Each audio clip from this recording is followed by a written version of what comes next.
Order. Statement. The Secretary of State for exiting the European Union. Secretary Stephen Barclay. With permission, Mr. Speaker, I will now make a statement on the judgment issued by the European Court of Justice this morning on the Whiteman case. Mr. Speaker, today the European Court of Justice has delivered its judgment on the question of the revocability of an Article 50 notice. The Court has found that the UK has the right, in accordance with its constitutional requirements, to unilaterally revoke the notification of its intention to withdraw from the EU. We note the judgment from the European Court. It is their role to provide rulings on the interpretation of EU law. This judgment clarifies the law. The judgment does not in any way change our policy. That the government knows this course is possible, just as many undesirable actions are possible, does not change the fact that such an approach is hypothetical and the government has no intention of doing it. The government's firm and long-held policy is that we will not revoke the Article 50 notice. This position has not changed. To do this, or indeed to hold a second referendum, would be to undermine the result of the 2016 referendum and the professed will of this House to give effect to that result. This House voted to hold the referendum and promised to deliver it. 544 members of this House voted to give the British public their say, with just 53 opposed.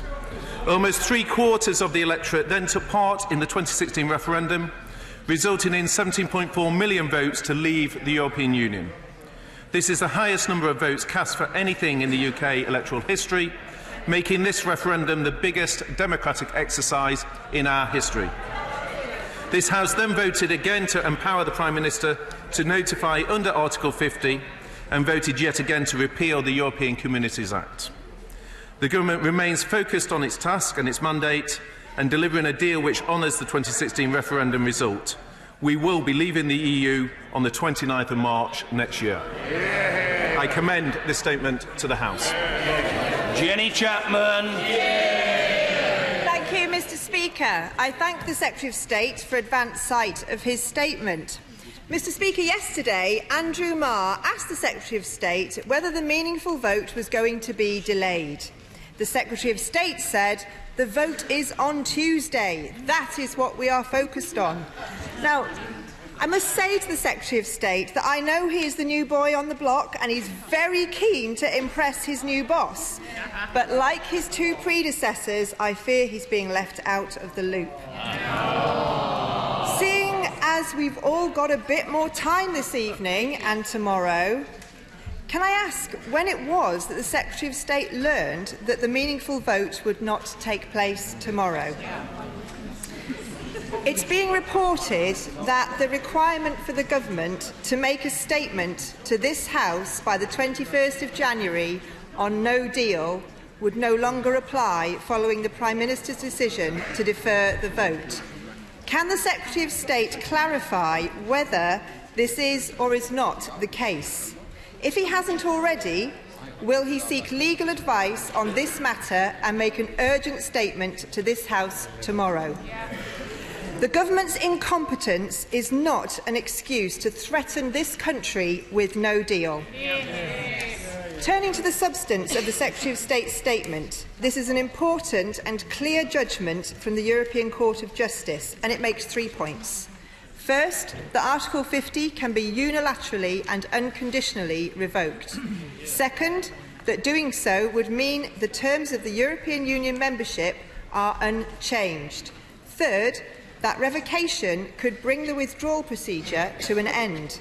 Now, we welcome the clarity that this ruling has brought. The government, however, sought to block this case, even being heard by the European Court. So can the Secretary of State confirm how much taxpayers' money was spent on trying to obstruct this predictable decision? Could he also make clear that if Article 50 is extended due to the government's failure to negotiate a deal by the end of March, that the court ruling states the UK could still unilaterally revoke Article 50? We have always been clear that the revocability of Article 50 is a political matter and not a legal one. Today's ruling underlines that. This country is yearning for political leadership from ministers. Is it not the case that when a government is too scared to put votes to this House that it ceases to function? This is a government in name only. Thank you, Mr. Speaker. Well, turning to the first point, the Prime Minister, over the course of 2.5 hours, has addressed that, I think, in full detail. But in terms of the substance of the Honourable Lady's remarks, she will know that the judgment was very clear, that the revocation would need to be unequivocal and unconditional. And the question for the Honourable Lady and for the front bench opposite is how could serving such a notice be in any way compatible with the manifesto that the party opposite stood at the last election? They made a clear commitment to their electorate, many of whom voted to leave, that they would not seek to revoke Article 50, that they would honour the terms of the referendum. And the government's policy has not changed. And what they need to address to the House is whether their policy has indeed changed. It is a matter of policy that we will not revoke Article 50. And therefore, this is a hypothetical question. But of course, the government made its case, as it always will, in the courts. But our policy has not changed. The question for the bench opposite is, has yours?